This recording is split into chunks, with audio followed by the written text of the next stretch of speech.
push and support, right? So that statement, I was over there with Martin and Mike to talk about that. You know, that's a deep statement because it puts the onus right on you for the outcomes, right?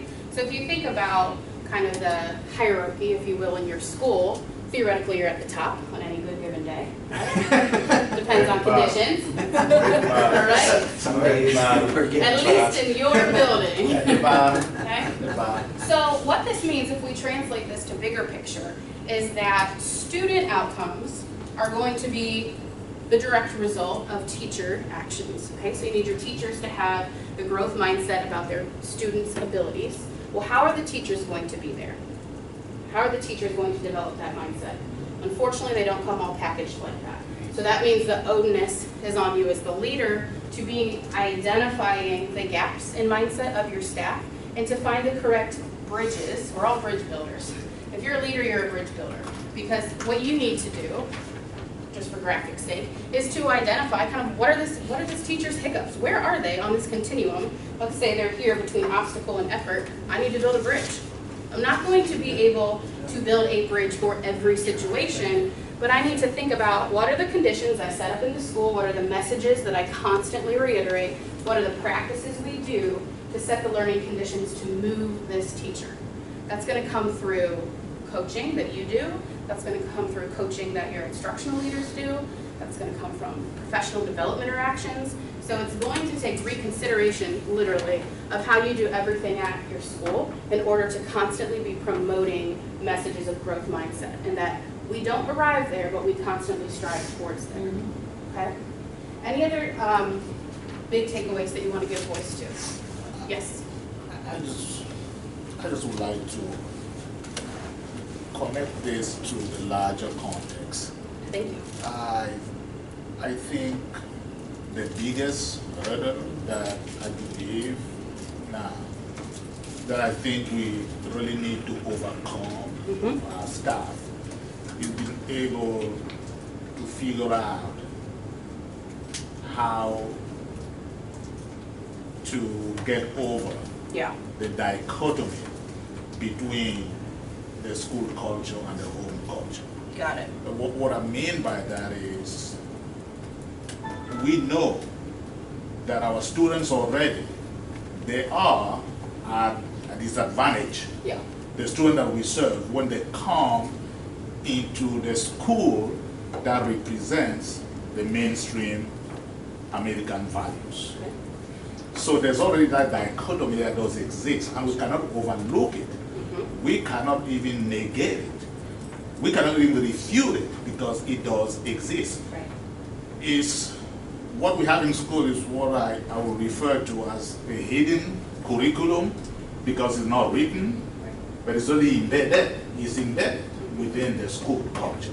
And I think once we recognize that and we see the dichotomy between that and what our students bring from home, it gives us an understanding of what we're dealing with from a realistic standpoint, and also give us the ability to start building, bridging the home culture and the mainstream culture that is represented by the school value, because the key is our students cannot be successful in mainstream America with the values that they bring from home. They can only be successful with the values that they get from the school culture that is really representing the mainstream. That's the barometer of success. So when we start making that shift, then we can use the growth mindset to make those, to promote what we are actually doing into the classroom. But I think we have to recognize that reality. If we deny that reality, chances are, even with the growth mindset, we won't be able to be effective in what we do. Yeah. So what I do with my staff, and we've done a lot of activities to actually, like dealing with children of poverty, they need to understand that these are two different words we're talking about. If you expect your student to reflect your values, then you're already defeating your purpose from the get-go. So the mindset, to me, becomes a tool that we can use after that understanding is established. to actually promote that, because that's going to make a big difference in the classroom after we admit and we recognize that. Yeah. Yeah. And then that leads back to the conversation the three of us had as to which article you start with first. The neurosciences, the brain research, and then tap into the others, because that's very powerful, that is very real, and that is very true. Just your whole ideology. You see a kid just dressed a certain way, say hi, and then a student that just walked out of Garden Valley. I mean, just keep it real, and the hair not combed and the whole 9 yards. So, which student do you tend to gravitate towards? Oh, you'll be the success, and you won't be the success. But my stance is from the neck up. Yeah. We still have brain cells, everyone still has intelligence. There's no deviation. Demographically, you're in two different worlds. Sure. Well, it's like what we're reading with the white folks book is, day one. Well, you just said like the second half of the right. Maybe. I don't know the whole story. reality pedagogy and urban education. Boring. Where do you go with that? Where's that title? Yeah, the white folks. Day one when he walks in, they're standing, in the cafeteria or whatever, and they're just looking at the students coming in and realizing, yep, that kid can learn, that kid can't learn. Yep. Just based on, and what's most interesting is, he's a product of that type of school as well. Yeah. And so it just so many connections just to that. So Yeah. Including the special ed child. See, that's my background. My first level of special ed, dealing with emotionally disturbed students who are CDs and CCs and SLDs and that whole 9 yards. And that's where my power comes in, because I can say I can teach a rock how to read, because it's just that the demand that I have and the standards that are set forth. Not saying, because some regular teachers, when they see Johnny, and then they see Johnny has that SLD or something behind the name, they just start freaking out, and I can't teach Johnny. Yes, you can. Because what you sometimes find is that that student is more apt to learn than your so-called regular, typical kid. So, Yep. all day. So, a couple things. These are key takeaways that I want to make sure you walk out of here with. And some of them came out in your conversation, some of them did not. So I want to make sure, if nothing else, you walk away with some of these things. Okay? So, first things first. Growth mindset is not about intelligence. Okay? It does not matter the level of somebody's intelligence.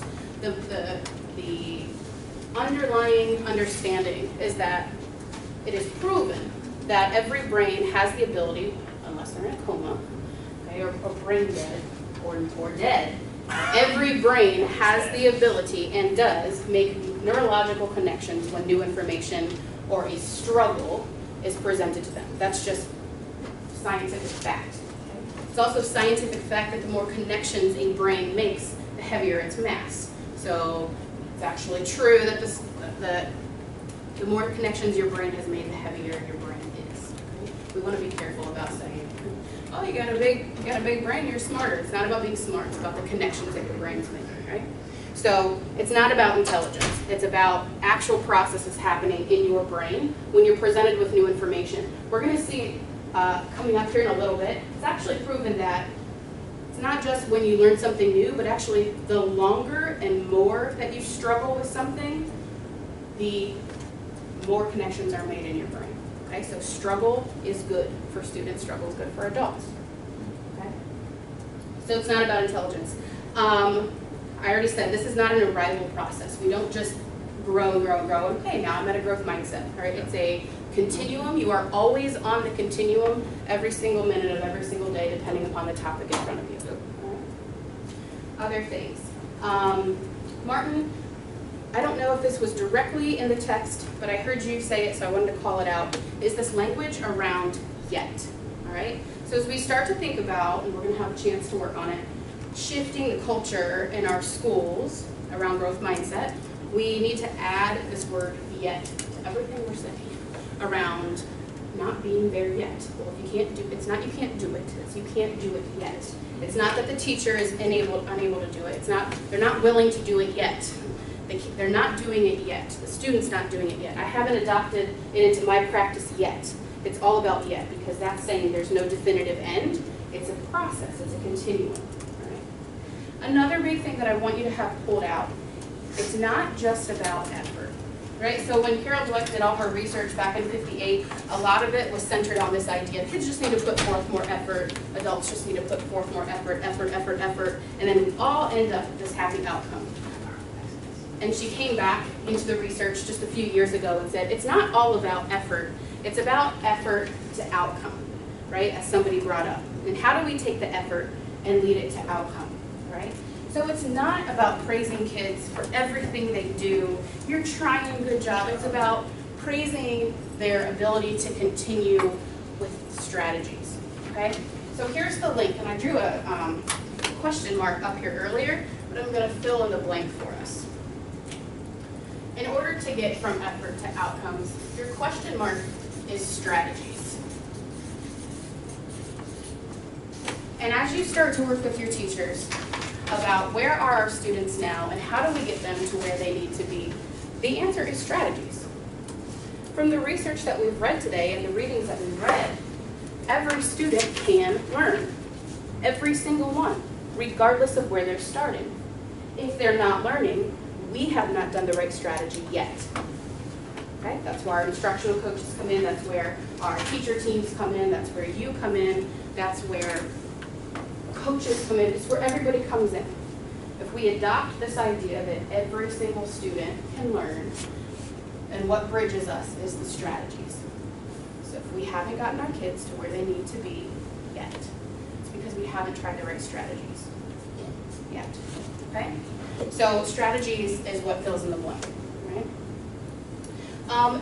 This group over here was talking about, it was somewhere in this little L, was talking about that what we believe matters, right? So as a school leader, what you're coming into the building believing to be true about your staff and your kids, that matters. Because whether consciously or unconsciously you're going to interact with your staff and your students based upon your preconceived notions of what they're able or willing or not able or unwilling to do, right? So if we take this idea of yet and strategies and apply it to our teachers, that should start to open up your mind to, if my kids aren't where they need to be, that means my teachers don't know the strategies to get them there. If my teachers don't know the strategies to get them there, what do I need or who do I need? What do I need to do, okay? That takes the bias out of it, right? It's not about you as a teacher and you don't know what you're doing, okay? So I believe that every teacher comes into the classroom with sound belief and wanting to help their kids, all right? So it's not about you as a teacher, you're not doing what you need to do. It's about, we haven't given her the right strategies. Now it's about strategy, okay? So it's taking the bias out of it, right? And then the last super big takeaway I want you to make sure you're walking away with is it's all about feedback, right? So any change around mindset is always going to be about feedback. Are you open to it as a leader? Are your teachers open to it? Are your students open to it? How is it delivered? When is it delivered? What do you do with the feedback? So these are all questions that have to be considered when you are creating a culture centered around moving towards a growth mindset. Okay? So it's about feedback. We may not get to this component today, but there will come a time in which we need to think about how do you provide feedback to your teachers? When do you do it? How do you do it? What are the results of it? What is the actual language that you use? How does that language sound like or sound different from the feedback the coaches give to your teachers? You need to be on the same page around how do we talk to teachers about growth. It's all about growth and it's all about strategies. And I want to just piggyback, Go ahead. and I had a good conversation about criticism. I was very specific. I told him that I was uncomfortable the day visualizing Arden. Got it? He gave me some criticism. He said, hey, that doesn't work. That didn't work. I told him, I said, you know, I didn't like the way I felt.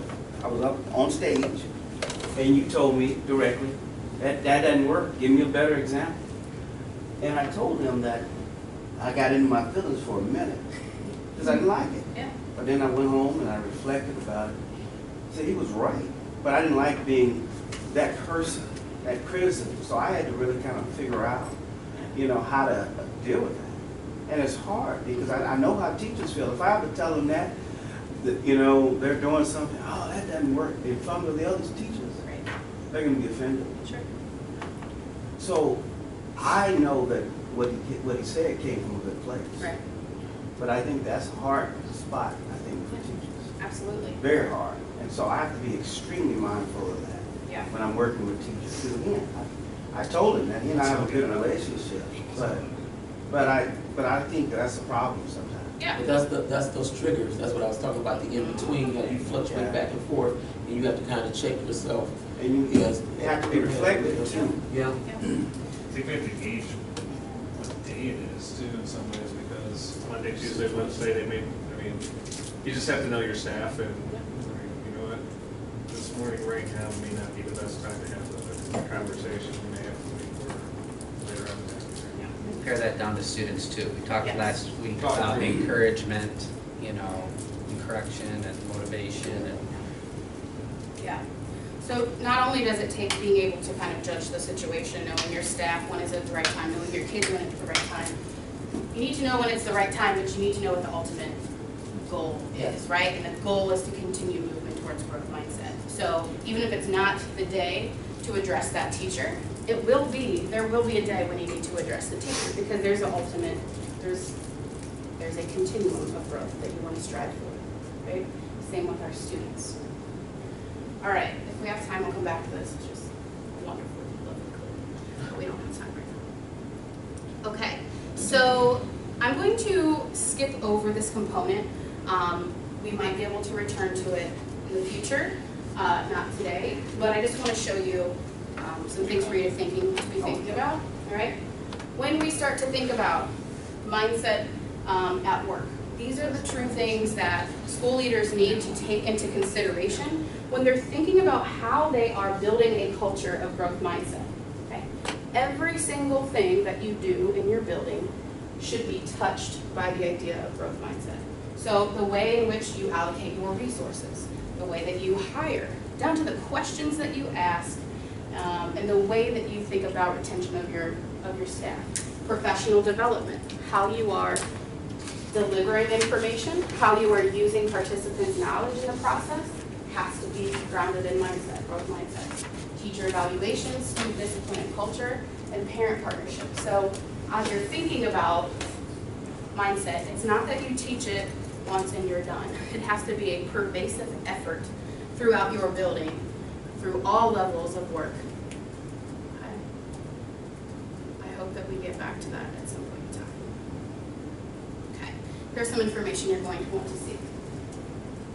So growth mindset in students, some of this came out in your articles, but some of this research did not. So research is continuing to show, and there's so many more researchers now than just Carol Dweck who have really gotten onto this train of identifying how mindset affects kids, right? So growth-minded students, they put more effort towards their learning, even if they're struggling. Right?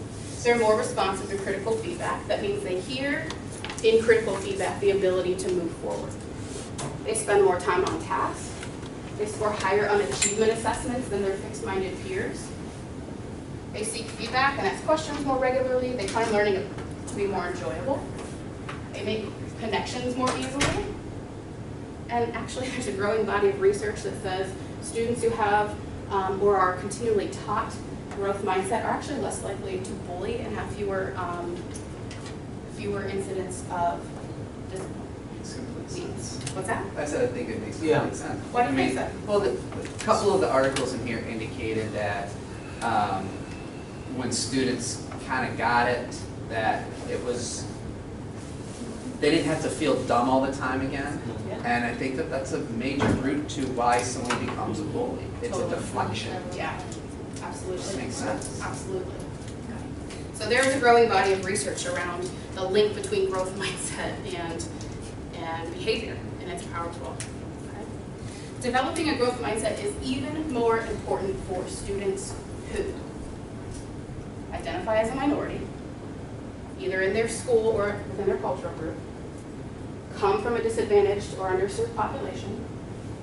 the research clearly shows that kids who come from low income so far have benefited most from being taught about growth mindset and the malleable brain. Kids who have a learning disability, especially our English language learners as well, they benefit from having growth mindset actually taught to them and then reinforced through the language of how we talk to kids about learning. Right? And then also kids who have, just a history of poor performance, they benefit most from being taught the specifics about growth mindset and how their brain works. Again, I should say, not taught once and then we move on, but taught and then reinforced and then brought up and then celebrated and then over and over and over. So our logical conclusion would kind of be, okay, we need to teach growth mindset, right? We need to teach about how the brain is malleable. So Ed Week did a huge survey last September, I believe, and they surveyed over like 4,000 different teachers in their user base. 98% of those respondents said they do believe that growth mindset makes a positive impact when you teach it in the classroom. And 98% also said that they think devoting time to teaching growth mindset is important. Then they said, however, only 20% of them feel that they are capable of teaching growth mindset. Either that means they don't know enough about it to share with their students and reinforce it, and an equal number or equal percentage said, I don't know if my administrators know how to support this idea, right, in the culture of our school. So they believe it's important, but very few people feel confident in their ability to let it kind of envelope their school culture. And then 85% of them said, I want training, I want development on how to own this idea of mindset in my classroom and for my school. Okay. And Martin, you keep saying my key word today. I was wondering if you had read my deck ahead of time. Would you read this for us? Did I read it? Yes, please. I did. Oh. Would you read this quote for us? And you're going to see why I said that. Okay. If you want to make small improvement in an organization, then you focus on changing attitudes and behaviors. If, on the other hand, you want to make quantum improvements, then focus on changing paradigms. Attitudes and behaviors will follow. That's by Stephen Covey. All right, so I've only ever worked with schools and districts and organizations that need to make quantum improvements. We're not talking about baby steps every year. We're talking about huge overall improvements. So that means thinking about a paradigm shift. What's your first reaction when I say a paradigm shift? What's your reaction? I mean, like, paradigm shift to me, just basically the way of thinking. What else? It's everything. It's culture, it's systems, it's how we think, how we process, how we approach. It's your way of whatever your way is. I don't know how to better describe that. Okay. And so if you're shifting your paradigm, you are flipping everything that you're doing, and it's a completely different way about your organization. Okay. Other reactions? When I read this as a school leader several years ago, this made me totally nervous and feel like, oh my gosh. Because, yeah, like it's everything. A paradigm means changing how everything is operating, changing the core beliefs that are driving what you're doing. Okay? We're not talking, please hear me. I am not saying go in the first day of teacher staff training and have them read this article and maybe use the QFT process to read it, and that's where we're going to land it. And oh, teachers, you should teach this with your kids first day, a couple weeks of school. That is not a paradigm shift. That is teaching, that's hopefully teaching attitudes and maybe touching on behaviors, okay? That's a drip. We're talking about we need a tidal wave. So that means we need to approach this from, think of it as a systematic level. Paradigm shift, if you're not wrapping your head around paradigm shift, wrap your head around systematic change, all right? We're talking about changing everything that has to do with our organization from the lens of growth mindset. How do I promote it? How do I speak it? How do I monitor it? How do I live it, essentially, as the leader? Okay? So these are some things we need to consider. To read those purple bullets.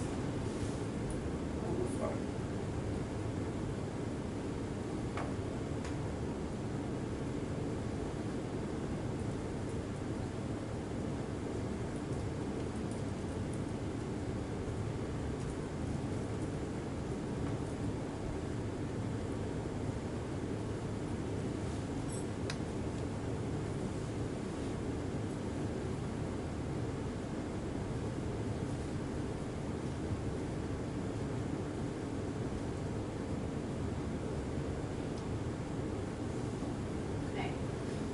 Messaging of your vision, mission, goals, and your core beliefs.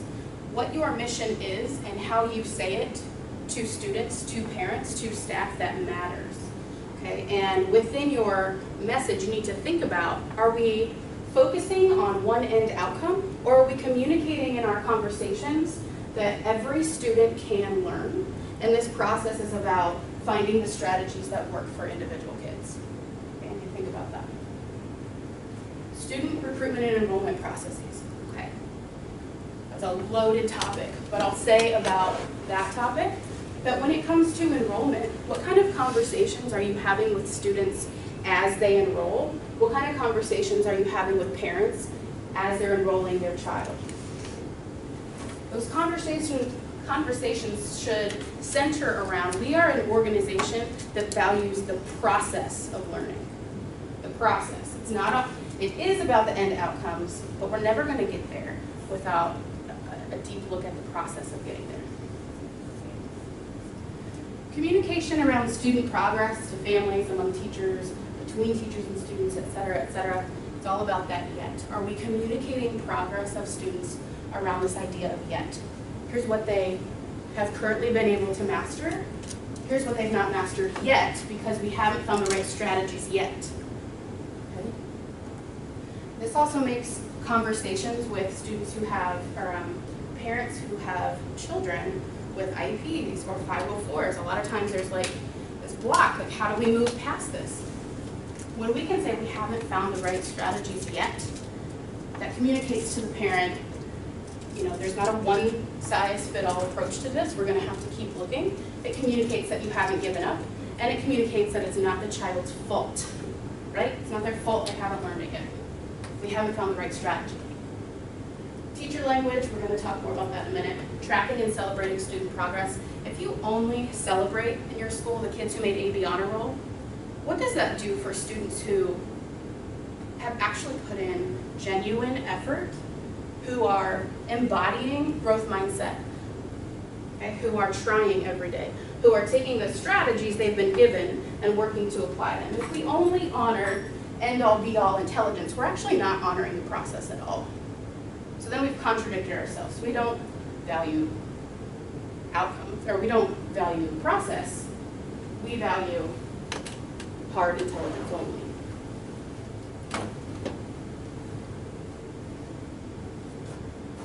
What else? Mentality around teacher development and coaching. We started to talk about that. How do we view our teachers? Can we move their abilities? How do we have conversations? What do our conversations sound like? School culture plans, what is celebrated and how. This gets down to students have discipline infractions. How do we have a conversation with them? Because if we're not having a conversation and they get sent out and they get sent back in without a conversation about the importance of growth mindset and the importance of changing their strategies in the classroom, you've really done nothing, right? Except kept the teacher from calling you for like the next 5 minutes, right? We're calling Mark. One of you there. What else?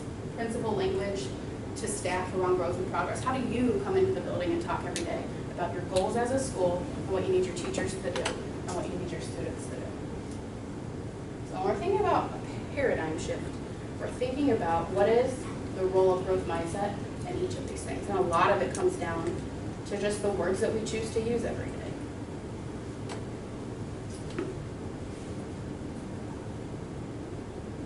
All right, so I want us to spend the rest of our time specifically looking at the teacher component. Okay. So we need to think about when we're asking teachers to adopt this changing of paradigm, we're going to be asking them to modify or maybe completely change their language around learning, around effort, around progress, around assessment. We're going to be giving them some key tools to help encourage growth mindset in the classroom. So here's some things that teachers should be doing if they're working under the paradigm of a growth mindset. Praising the process, not the person or intelligence. You're going to see these things in action in just a minute. Teach students strategies. If a student doesn't know something, they've not yet been given the right strategy. That means we can't just rely on what a textbook says on page 1 and page 2 and assume that if a kid doesn't get it on page 1 and page 2, they can't get it at all. Nope, that means they've not had the right strategy yet. Teachers should provide students with detailed rubrics so they can self-monitor their own learning. Kids need to become the owners of their learning process. Teachers should celebrate growth over absolute achievement, and that is so important for the kids that we work with. Especially when you've got kids coming in 2, 3, 4, 5 levels below where they need to be. We need to process, celebrate the growth while still holding the bar very high for where they need to arrive. But right now it needs to be about growth. And then using language that places emphasis on effort, practice, thinking, challenge, perseverance, positive struggle. Remember, the more the brain struggles, actually, the more connections are made.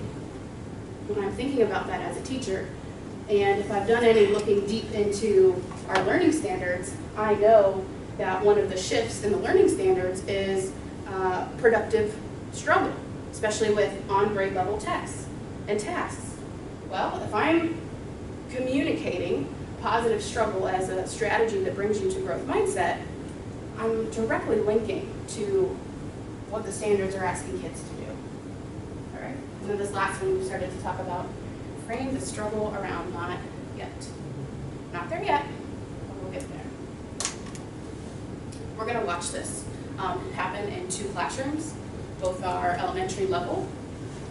And what I'd like you to do, or just something to help capture your observations. Yep. Page that looks like this, has a T-chart at the very, very bottom.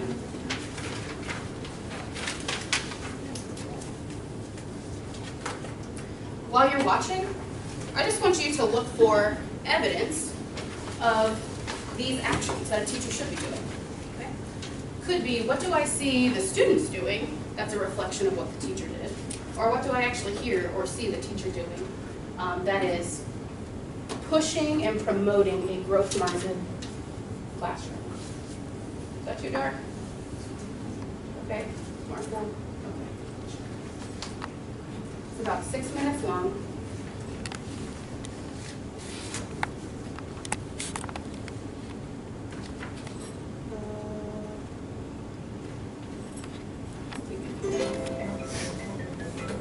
She is going to narrate through it, so. I want you to jot down on your Post-it your next little goal for yourself. Having a growth mindset means that you believe that your intelligence is malleable. It's time for Writers Workshop. A Writer's Workshop model helps promote growth mindset because it gives students an opportunity to really focus on the process and the habits of mind of what it means to be a writer. Giving ourselves little goals or directions help us grow as writers. Do you want to make your character just move and talk so your reader can really picture? Awesome, go get started on that. One thing I really focus on in my classroom is praising the process rather than praising the product. That's such an important goal. You want your reader to really be able to read it, so you're gonna make sure you're ready for your spaces. It's super important. Go get started.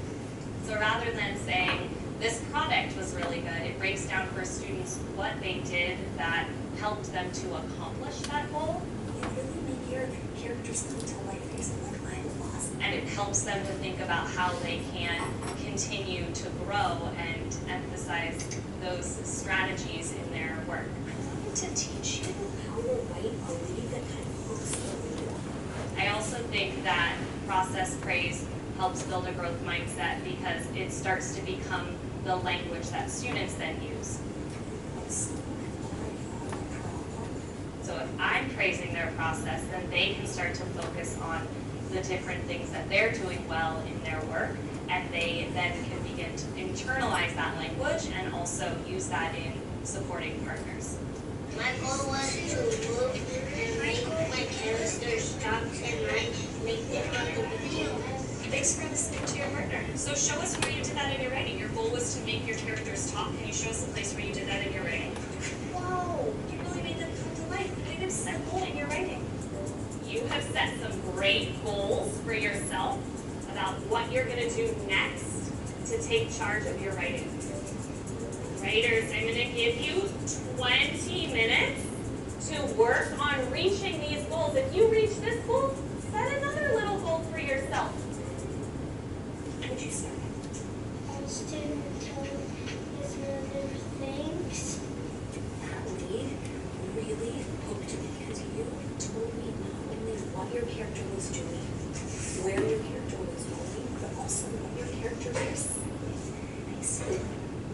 Writers, you are really taking charge of your writing. I saw Alexandra. She wanted to revise the beginning of her story, so she went over to the writing center and she said, I'm going to revise the beginning.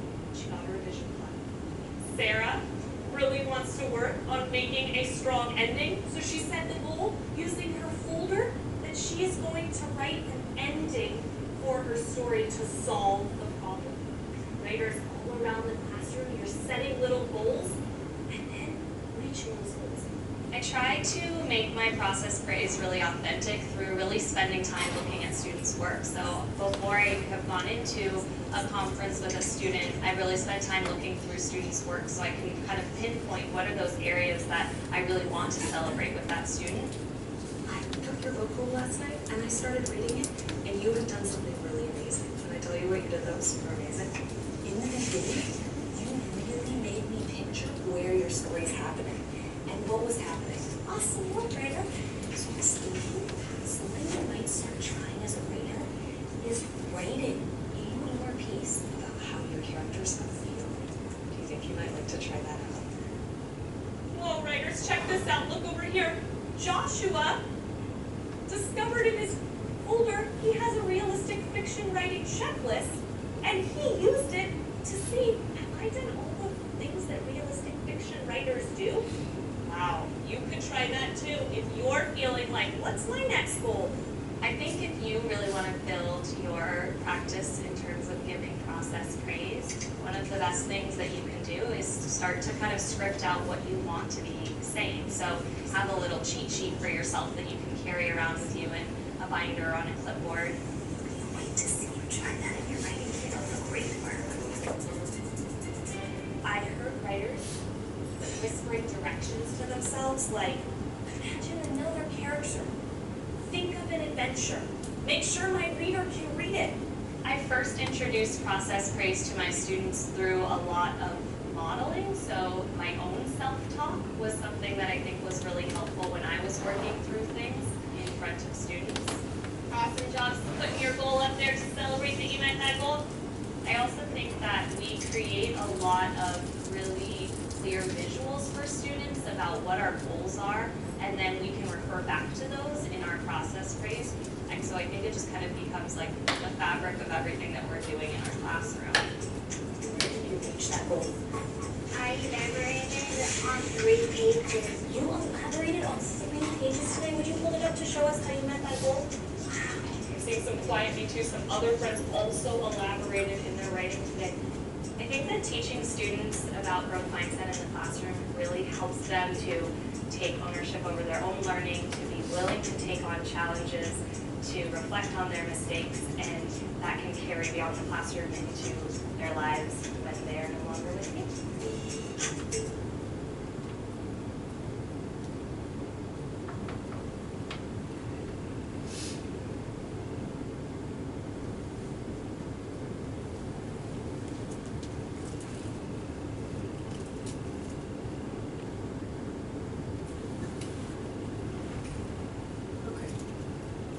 Let's just do 3. If you saw any evidence of any of these, teachers should share those out.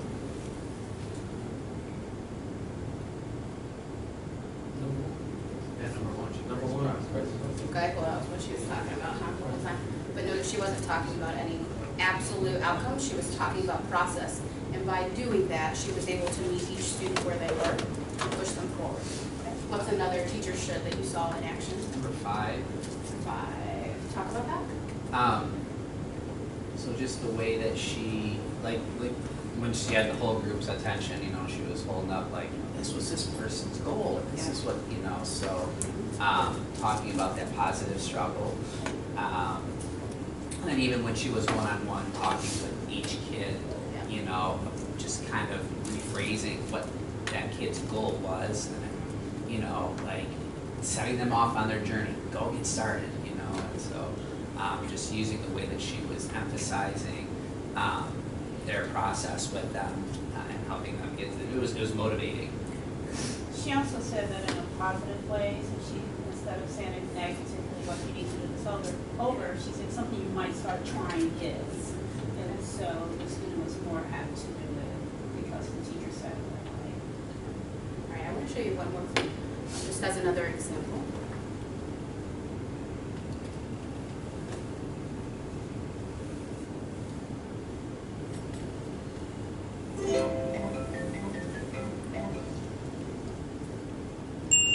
Today we will work harder to get smarter. Growth mindset means believing that your brain has the capacity to grow. My job as a teacher is to teach my students strategies to help them grow their brains. Oh my goodness, way to be so precise and clear. Are we taking like 2, 1, or 8? In life, students are going to need to pursue problems, and they're going to need to be developed as problem solvers who know how to encounter a challenge and work through it to persevere and solve it. How many star stickers have we have left? Scholars, remind our brains how we solve this. I'm going to tell you, partner, I solve this problem by, in math in particular, I'm much more concerned with their ability to make sense of a problem and persevere in solving it than I am in them getting the right answer. How many more do I need to take away? 8. How do you know?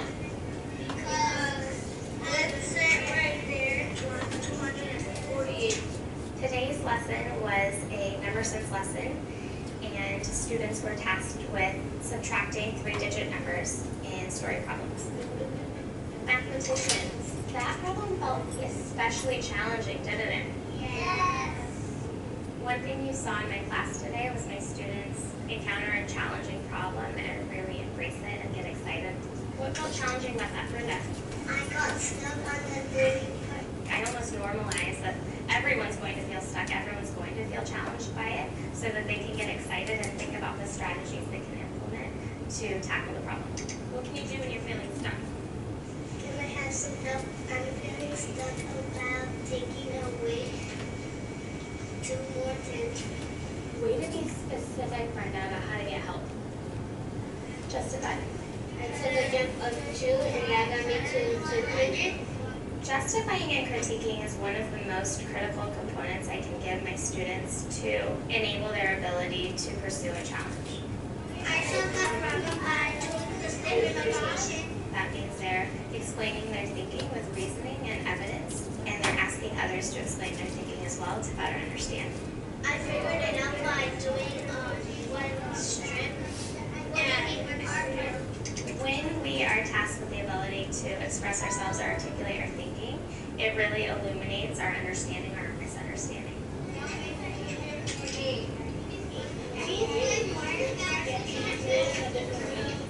So when we're asking students to justify their thinking, explain their thinking, sometimes you can see that there are some gaps or some holes. that makes two. 502. 502. I think you're trying to say 522.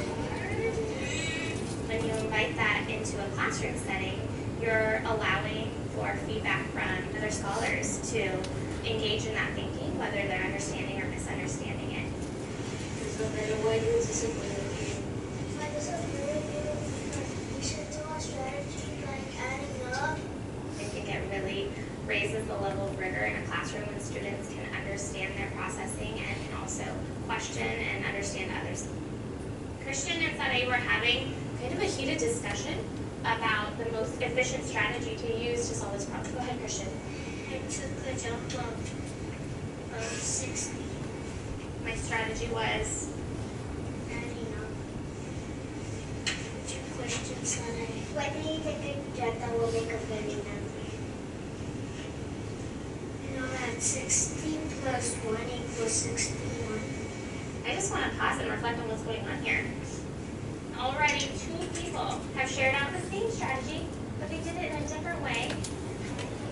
Is there another way you can use the tool? One of the ways I feel like I've made a challenge feel exciting is even just through the strategy wait time. Are these worth the same as this? When I see a student struggling, I really zero in on that and I capitalize on it. I say, oh my goodness, I can really see the wheels in your brain spinning. What tool would help me solve this problem? Is a linking cube the right tool? So think, what may be a better tool to use? Tens and ones. Justify. Always have 8 digit numbers. Great. There's 2 1, so I think that's 522. We haven't even gotten the answer yet, have we? How are you feeling? Even though you haven't found the answer? Yeah. Why? Because I'm working so hard. Okay, friends, I'm gonna have to stop you. We ran out of time and we're doing so much thinking. Mathematicians. I saw groups talking about different problems. At the green table, we haven't even solved the first problem. But you know what? They looked so happy. Can you tell the class about it? We didn't know how to figure it out, but when it was time to go to lunch, we didn't quit. We were happy because we were learning our brain. Those of you at your desk, give a nod if that feels like what you are feeling right now. This process is probably one of the most exciting things I find about being a teacher. She's thinking too. Seeing my students struggle and encounter a challenge and embrace it is something that leaves me with great peace of mind because I know when they leave my classroom, they'll continue to have that growth mindset. They'll carry it on with them as they undoubtedly experience new challenges in life.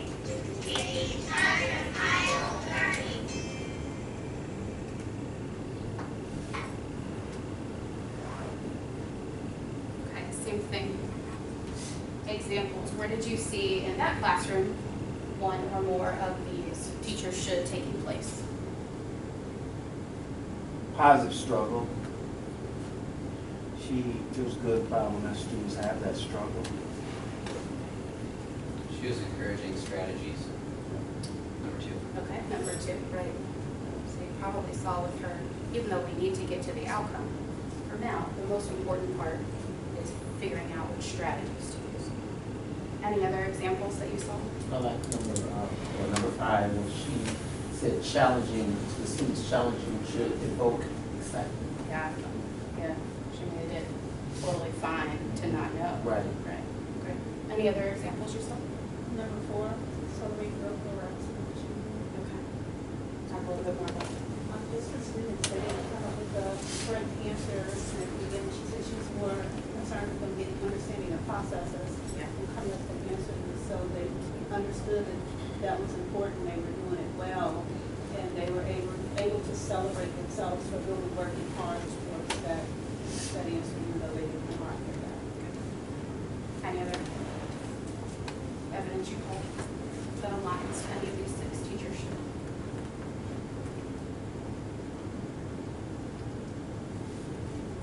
Focus here was on strategies, right? And so the more that we as individuals have dug into our learning standards, the more we should be understanding that the standards put focus on knowing the strategies, right? Strategies to wrestle with the content.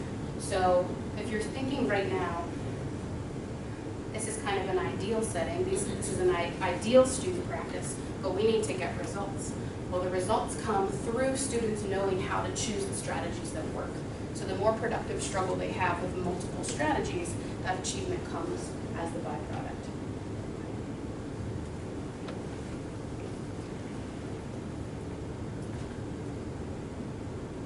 Okay.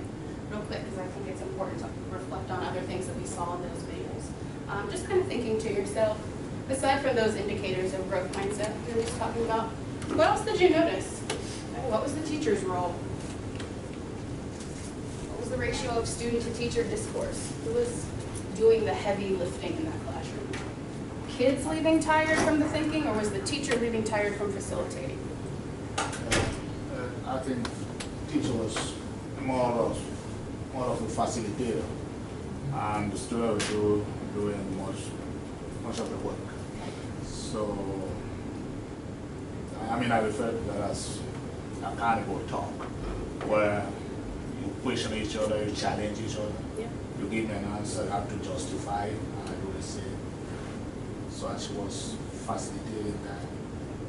And she didn't get there by saying, okay, today's the first day we've ever met each other, and here's how we're going to learn today. No, she did that by setting learning conditions, just like we did this morning. Our norms for ourselves, our norms for each other, protocol for learning, how we interact within those. Easy said that they're taking charge of my own work. And I think also the teacher even started off with a growth statement. You know, today we will work harder to grow smarter. And so the expectation was starting the work with us. She also kind of set the condition for, like, this might be challenging, and that's okay. Like, I hope this is challenging. Okay? What did you notice about how students were interacting with one another? Okay? And what did you notice about the way they were using assessment? Because assessment was happening. Okay? It might not be assessment as we always think about it, but there was definitely teacher assessment going on. So there's some other things to consider. I'm going to give you 2 tools that you can be using with your teachers and yourself as you're thinking about working with your teachers. One talks about how do we frame the concept of growth mindset in our classroom. So if I need to speak to my students about growth mindset, here are some things that I can say to them around our learning goal. How do I talk about our objectives for the day through a growth mindset? How do I communicate high expectations through a growth mindset? What else is on here? It's a cool quote. All right, and then this one is all about feedback, right? So through the lens of growth mindset, how do I provide feedback when my students are trying, they're putting in a lot of effort, but the results haven't come yet? How do I give them feedback to keep moving? How do I give them feedback when they've done well, but that was because the work wasn't challenging? Then how do I still give growth-based feedback? All right, so I'm going to give these to you. And then, so to wrap up, there's so much more that we could do, but we needed to start somewhere. Today was where we started. To start facilitating a wrap-up, I'd love with your original partner to talk about your QFT. Look at your QFT and look at your assumption dump. And just have a conversation about which questions did we start to answer? Were any of my assumptions incorrect? Were any of them correct? Where do I go from here? Okay, so try to answer your prioritized questions. There might still be outstanding answers you need. Let's have that conversation. Did we answer? Yeah, we're on the track. Answering. When it comes to. So we can try to get to it before we. Yeah. I think that our assumption is pretty accurate. Obviously, we can add more things.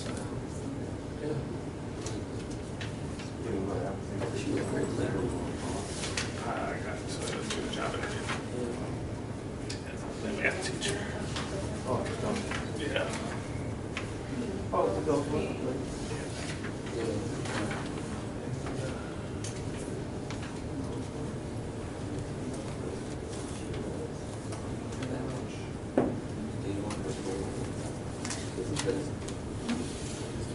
Did you get a social studies? Did you call it that? What's the name? Tell us. We know somebody coming in with, so I know they gonna do it. You know, I have a back. You're a good guy. So, Bill was a good guy. okay. I'll give them a call. Was Jason gonna be calling? I hope we're finding takeaways, because we weren't learning today for learning's sake, we were learning to apply.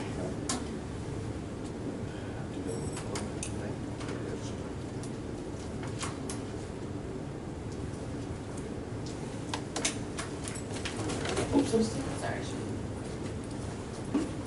Alright. In the future, we'll take an opportunity for you to assess kind of the current state of growth mindset in your school. Teaser. In the future, hopefully, we'll have opportunity to plan for these paradigm shifts we're talking about. So right now, I just want to wrap up by reminding ourselves these are our learning objectives for the day and what we were striving to cover. Defining and differentiating between growth and fixed mindsets based upon a body of research, not just our opinions. Uncovering some of our personal beliefs and biases, and I've heard some of those come out today, and thank you for being authentic and talking about those beliefs and biases. You have the beginning of a body of resources to use as you think about that paradigm shift that needs to be implemented, and there are more resources that will be available to you as well. We did not get to our last bullet here, which was to start to think about how to actually plan for some of this paradigm shift to happen. Thinking, we used some metacognitive strategies, and application, most everything you did was through a structured learning protocol, so hopefully you feel you have some tools to take back as you are starting to work with your teachers. There are no questions on the parking lot, which is very, very strange. That's okay. Just answered everybody's questions. All right. So at this point, the last thing to really do is complete a feedback survey. So if you have a computer or a cell phone on you, this is going to help me to know where are we in our conceptual and practical understanding, where do we need to go next. If you could go ahead, log on, and as you are completing the survey, I will pass out the resources that I was mentioning. We'll end by doing overall share out of 2, please.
welcome.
wrap up our next.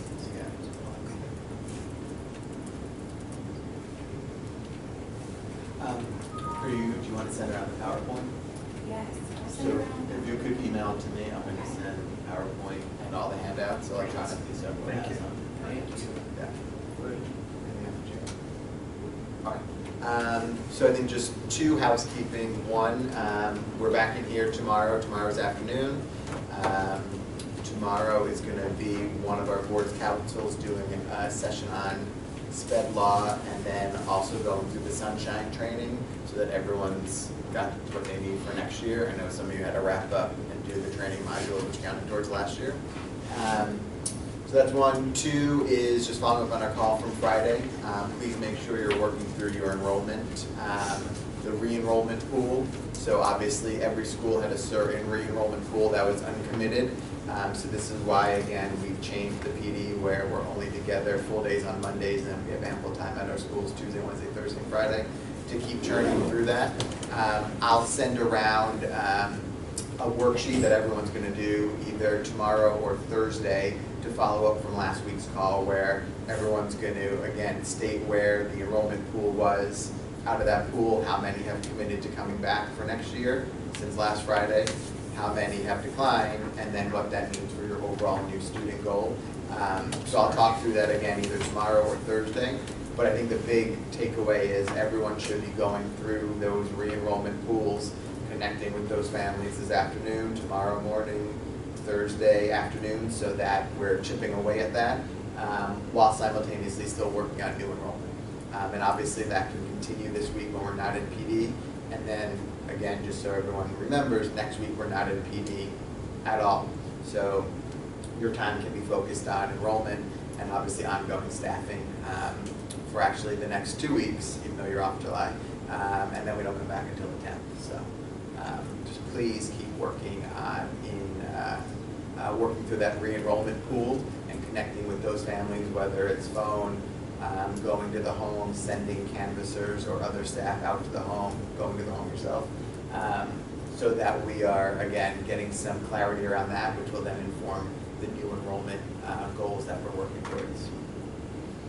Any questions? No? All right, so again, tomorrow afternoon, 1 o'clock in here. Our Nash will be remote again, so we'll work on camera/phone as best we can. Exciting.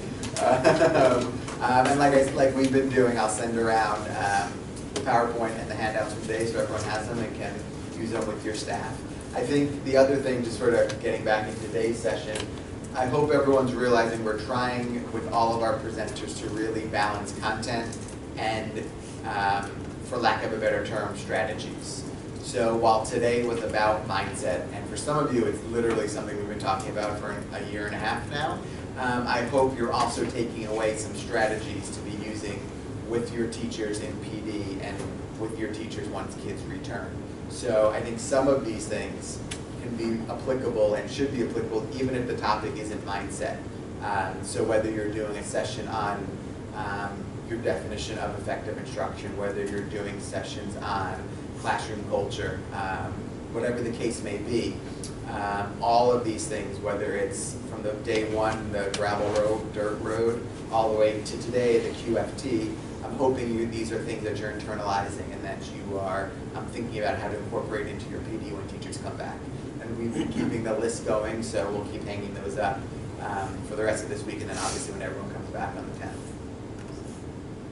All right, hope everyone has a good evening. See everyone tomorrow afternoon in here at 1 o'clock. Thanks, guys. Thank you.